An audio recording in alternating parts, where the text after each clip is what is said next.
Salut à tous, c'est Manu, c'est Jean-Mi. Aujourd'hui, on va parler de Sail. Sail est un jeu de pli coopératif pour 2 joueurs où vous devrez naviguer à travers des eaux turbulentes et éviter le kraken. Tout cela pour réussir à sauver votre équipage. Préparez-vous à vivre une aventure palpitante où votre stratégie ainsi que la communication seront mises à l'épreuve. Pour des durées de partie d'environ 20 minutes à partir de 11 ans, le jeu se déroule en plusieurs tours où les joueurs vont échanger les cartes puis faire des séries de plis. Chaque pli remporté va déclencher des actions spécifiques. En fonction des cartes jouées, cependant, la mer est déchaînée et les attaques du kraken rendent la communication difficile. Une fois les cartes distribuées, les joueurs ne peuvent plus échanger d'informations sur leurs mains, ce qui va rendre la coordination encore plus essentielle. La tension monte alors que chaque tour se déroule et que chaque décision devient cruciale. Les joueurs gagnent ensemble s'ils arrivent à faire avancer le navire jusqu'à la dernière case avant que le kraken n'atteigne une certaine zone définie, ou que le paquet de cartes kraken soit épuisé. Votre réussite va dépendre de votre capacité à travailler en harmonie, tout en faisant preuve aux imprévus de l'océan et aux attaques du kraken. Sail est un jeu de Akira Koryo et Kuzuo Sei, avec des illustrations de Weberson Santiago. Le jeu est édité par Roleplay. Il offre une expérience de jeu intense qui ravira tous les amateurs de défis coopératifs. Allez, on va voir comment ça se passe. Et on se retrouve avec le jeu. Donc là, ce que je vais faire, c'est que je vais vous expliquer les règles du jeu, et ensuite, je vous donnerai mon avis sur ce dernier. Sail propose plusieurs scénarios avec des mises en place différentes et une difficulté croissante. Là, je vous ai fait la mise en place du scénario d'apprentissage. Pour la mise en place, vous allez assembler le plateau océan entre les 2 joueurs. Et vous ajoutez les plateaux zone de jeu et le plateau kraken à chaque extrémité. Vous allez choisir un scénario et vous placez les pions sur le plateau océan en fonction des indications. C'est ainsi que j'ai posé la tempête, les tentacules, les îles, l'arrivée et le départ. Chaque joueur va choisir une carte pirate et bénéficier ainsi d'une capacité spéciale. Vous allez placer le kraken sur la case située en bas à gauche du plateau kraken. Sur le plateau zone de jeu, placez les 2 cubes plis sur la case 0 de chaque piste pli et placez le disque de manche sur la case 1. Placez le bateau sur la case départ. Vous allez ensuite créer le paquet kraken en mélangeant ensemble toutes les cartes de valeur 1 et 2. Vous placez le paquet ainsi créé face visible et vous ajoutez la carte kraken en dessous. Vous allez ensuite créer le paquet joueur qui est ici. Vous créez le paquet joueur en mélangeant ensemble toutes les cartes restantes. Elles sont de valeur 3 à 9. Et vous le placez face cachée à côté du plateau zone de jeu. Comment se passe une partie de Sail? Les joueurs peuvent discuter entre les manches, mais ils ne peuvent pas communiquer à partir du moment où les cartes sont distribuées et jusqu'à ce que le dernier pli de la manche ait été joué. Une partie va durer 5 rounds ou moins. À chaque manche, distribuez à chaque joueur 9 cartes du paquet joueur. Chaque joueur regarde ses cartes et en choisit une, qu'il donne à son coéquipier. Vous placez tous les 2 la carte face cachée devant vous. Une fois que c'est fait, vous l'échangez. Vont se passer les plis. Chaque manche consiste en une suite de plis, au cours duquel les joueurs jouent une carte. Le premier joueur de la manche est celui du côté duquel se trouve le disque manche. Sur ce plateau-là, vous voyez, c'est en fonction de ça qu'on sait qui commence la manche. Ensuite, le joueur qui a remporté le pli précédent devient le premier joueur du pli suivant. Le premier joueur commence par jouer une carte face visible, puis son équipier fait de même. Si le second joueur possède une carte de la même couleur que celle jouée par le premier joueur, il est obligé de la jouer. C'est aussi simple que ça. La couleur de la carte du premier joueur est la couleur demandée. La carte de plus forte valeur de la couleur remporte donc le pli. Vous avancez en conséquence le cube de pli du propriétaire de cette carte sur ce plateau, puis vous défaussez les 2 cartes. Vous pouvez regarder la défausse et le paquet kraken à tout moment. Par exemple, on va dire que c'est à lui de jouer. Il regarde ses cartes. Il va jouer un 5. C'est à moi de jouer. Donc, j'ai la couleur, je suis obligé de la jouer. Je vais jouer cette carte-là. C'est moi qui remporte le pli. Je prends les 2 cartes qui vont à la défausse et j'avance de 1. Comme vous voyez sur les cartes, il y a des symboles. Si les cartes jouées dans un pli forment une certaine combinaison avec les symboles, différentes actions vont se passer. Si ce sont ces symboles-là qui sont joués, vous déplacez le bateau vers l'avant en direction du joueur qui a remporté le pli. C'est-à-dire, si c'est moi qui ai joué le 7, vers moi.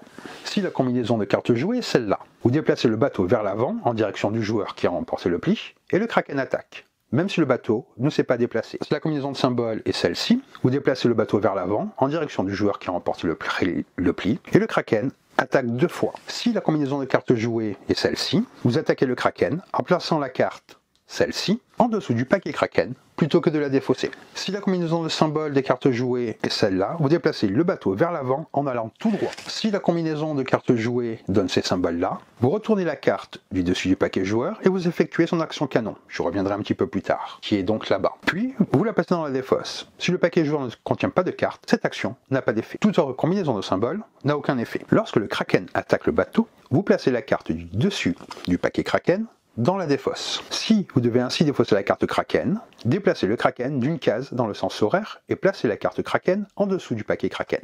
Déplacez comme ceci. Si jamais il ne reste que la carte Kraken dans le paquet, la partie prend fin et les joueurs ont perdu. La manche prend fin lorsqu'un joueur remporte son 4e pli. Le Kraken attaque le bateau autant de fois indiqué par sa position sur la piste ici. Et il attaque comme je viens de vous expliquer. Vous avancez le disque de la piste de manche, vous repassez à 0 pli, vous mélangez le paquet joueur, les cartes défaussées et les cartes en main qu'il reste au joueur pour créer le paquet joueur de la manche suivante. Et vous recommencez comme ceci, comme je vous ai expliqué précédemment. Quelles sont les conditions de victoire et de défaite? Il n'y a qu'une seule condition de victoire, il faut que le bateau arrive sur la case d'arrivée. Par contre, vous pouvez perdre de plusieurs manières. Vous perdez immédiatement la partie si la manche 5 prend fin, le bateau n'a pas complètement dépassé la première tempête à la fin de la manche 2, le bateau n'a pas complètement dépassé la deuxième tempête lorsqu'elle est sur le plateau à la fin de la manche 4, il ne reste que la carte Kraken dans le paquet Kraken, le Kraken se déplace sur la dernière case indiquant la mort. Sur le plateau, vous retrouvez des marqueurs qui représentent les dangers de la mer. Ici, nous avons les îles. Le bateau ne peut pas entrer dans les cases. Si un déplacement est censé l'y amener, il ne se déplace pas. Ici, nous avons les tentacules. Lorsque le bateau entre dans une case tentacule, le Kraken attaque. Ici, comme je vous disais, c'est les tempêtes. En fonction des scénarios, il y en aura plusieurs. Si un déplacement est censé amener le bateau hors du plateau, il ne se déplace pas. Je vous ai parlé précédemment des actions canon. Lors d'un pli, les 2 cartes jouées ont ce symbole-là. Piochez donc la première carte du paquet joueur et vous appliquez son effet. Si la carte que vous tirez du paquet joueur lors de l'action de canon est ce symbole-là, vous déplacez le bateau vers l'avant en direction du joueur qui a remporté le pli. Si c'est ce symbole-là, vous placez cette carte en dessous du paquet Kraken, ici. Si la carte a ce symbole-là, vous déplacez le bateau vers l'avant en allant tout droit. Et si vous piochez ce symbole-là, vous piochez une autre carte. Donc je vais vous redire brièvement comment se passe le jeu. Vous choisissez un scénario dans le livret, et vous faites la mise en place des différents éléments en suivant ce scénario. À chaque tour, les joueurs vont jouer des cartes pour emporter des plis. Le premier joueur commence par jouer une carte face visible, puis son équipier fait de même, et s'il a une carte de la même couleur, il est obligé de jouer une carte de la même couleur. Carte avec la plus haute valeur qui remporte le pli, vous indiquez le vainqueur du pli avec ce marqueur-là. La manche se termine lorsqu'un joueur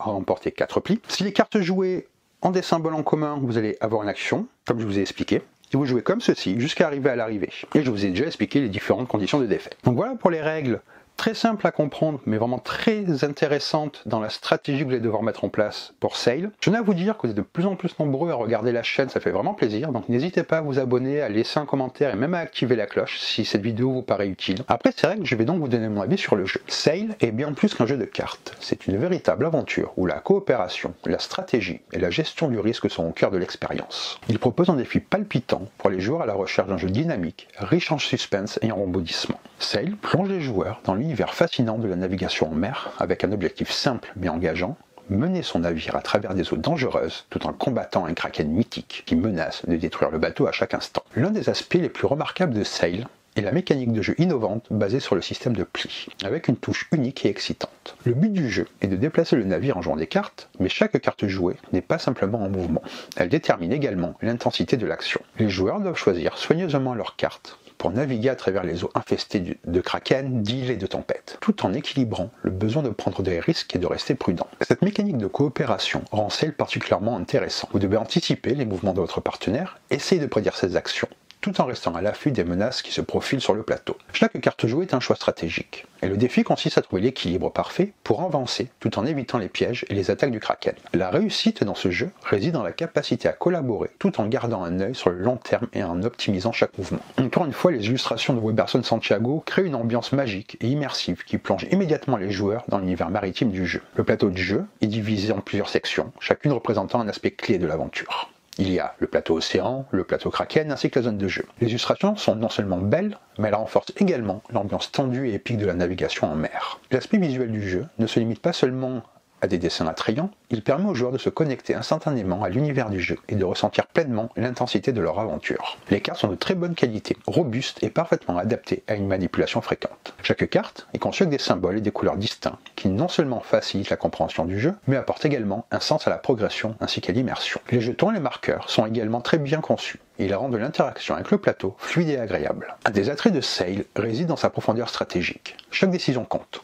Les joueurs doivent toujours être en alerte, car chaque tour peut totalement changer le cours de la partie. Le fait que les joueurs ne puissent pas communiquer verbalement pendant les tours de jeu ajoute une couche de tension, ce qui rend le jeu encore plus palpitant. Vous devez être capable de lire les intentions de votre coéquipier, tout en prenant des décisions qui auront des conséquences immédiates sur l'état de votre navire et sur la progression du Kraken. La mécanique de pli est relativement simple à comprendre, mais elle offre une grande variété de possibilités tactiques qui rend chaque partie unique. Les cartes permettent de naviguer, d'infliger des dégâts au Kraken, ou encore de protéger votre navire des tempêtes. Le fait que certaines cartes puissent avoir des effets combinés, selon les symboles qu'elles partagent, permet aux joueurs d'avoir une vision claire des avantages et des inconvénients de chaque choix, tout en anticipant l'issue de la partie. Les événements imprévus, comme les attaques du Kraken ou les îles qui bloquent la progression, forcent les joueurs à s'adapter constamment, ce qui crée une expérience de jeu toujours renouvelée. L'interaction entre les joueurs est aussi une composante essentielle du jeu, car chaque action prise par l'un peut changer l'ensemble de la dynamique de la partie. Celle est un jeu accessible, mais qui peut tout de même poser un défi de taille. Il est conçu pour être joué pour 2 personnes, mais il offre une grande rejouabilité et peut être adapté à différents niveaux de difficulté en fonction du scénario choisi. Chaque scénario propose une configuration différente, modifiant ainsi les règles et les défis à relever. Cela permet à Sail d'offrir une expérience variée, où les joueurs peuvent s'adapter à de nouvelles situations, créant ainsi un renouvellement constant du plaisir de jouer. Les règles sont faciles à expliquer, ce qui permet de se lancer rapidement dans une partie. En même temps, la profondeur stratégique du jeu garantira que les joueurs les plus expérimentés trouveront de quoi les captiver pendant de nombreuses heures. Une des grandes forces est sa durée de partie. Environ une vingtaine de minutes, les joueurs peuvent vivre une aventure intense et passionnante. Cette durée permet de jouer plusieurs parties dans une même soirée, ce qui ajoute une dimension de rejouabilité intéressante. Le système de jeu est rapide, mais cela n'empêche en rien la réflexion stratégique. Chaque tour apporte son lot de suspense et de tension, et chaque décision peut avoir un impact immédiat sur la suite de la partie. La victoire ou la défaite dépend souvent de l'anticipation des actions des autres joueurs et de la gestion de risques, ce qui fait de chaque partie une expérience unique et pleine de rebondissements. C'est un jeu qui combine à la perfection aventure, stratégie ainsi que coopération, tout en offrant une expérience immersive et passionnante. Les mécaniques de jeu sont profondes mais simples à comprendre. Les choix tactiques offerts aux joueurs garantissent une partie toujours captivante. De plus, la qualité des composants ainsi que ses illustrations fait de Sail un jeu visuellement attrayant qui ajoute encore à l'expérience immersive. Si vous êtes à la recherche d'un jeu de société pour 2 joueurs qui offre à la fois des moments de tension et de stratégie, Sail est un choix incontournable. Chaque partie est unique et le défi permanent de maintenir votre navire à flot tout en combattant le Kraken vous tiendra en haleine à chaque coup de carte. Ce jeu mérite d'être découvert et apprécié. Il constitue un excellent choix pour des soirées de jeu mémorables. Comme vous pouvez le comprendre, j'ai vraiment beaucoup aimé le jeu. Je suis également très fan de Weberson Santiago, je trouve que son travail de dessin est assez incroyable. C'est agréable de le voir régulièrement actuellement. En tout cas voilà, pour cette vidéo sur Sail, j'espère que la vidéo vous a plu. Sur ce, je vous dis bonne partie et bon jeu!